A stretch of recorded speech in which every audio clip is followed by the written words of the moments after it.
Évangile de Jésus-Christ selon saint Marc, chapitre 6, versets 7 à 13. En ce temps-là, Jésus appela les 12. Alors il commença à les envoyer en mission 2 par 2. Il leur donnait autorité sur les esprits impurs. Il leur prescrivit de ne rien prendre pour la route, mais seulement un bâton. Pas de pain, pas de sac, pas de pièces de monnaie dans leur ceinture. Mettez des sandales, ne prenez pas de tunique de rechange.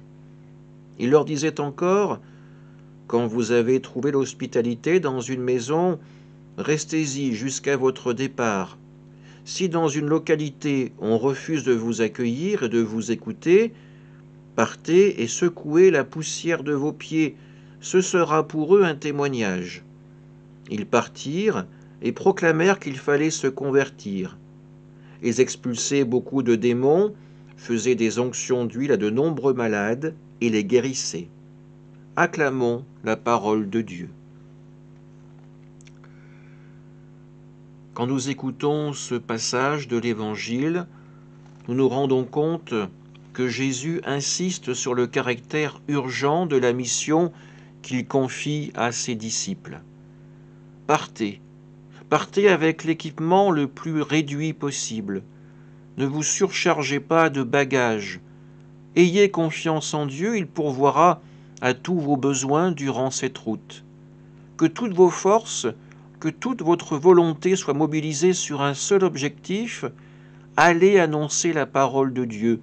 Montrez par vos paroles et par vos actes que vous êtes de véritables témoins d'un Dieu d'amour et de miséricorde, d'un Dieu qui vient à la rencontre des malades, d'un Dieu qui vient à la rencontre de ceux qui sont tombés dans les ténèbres. Et à chaque fois, ce Dieu se révèle pour ce qu'il est, le libérateur, celui qui nous ramène dans la vie, dans l'existence, dans la lumière de l'Esprit Saint. Alors parfois, nous sommes un peu lents à nous mettre en route à la suite de Jésus. Nous avons toujours une bonne excuse pour retarder notre engagement. J'aimerais faire ceci ou cela en paroisse, mais j'ai tellement de choses à faire à côté que malheureusement je n'en ai pas le temps. Soyons honnêtes avec nous-mêmes, combien de fausses excuses avons-nous ainsi trouvées pour nous défiler, pour refuser de prendre le chemin que Dieu nous indiquait.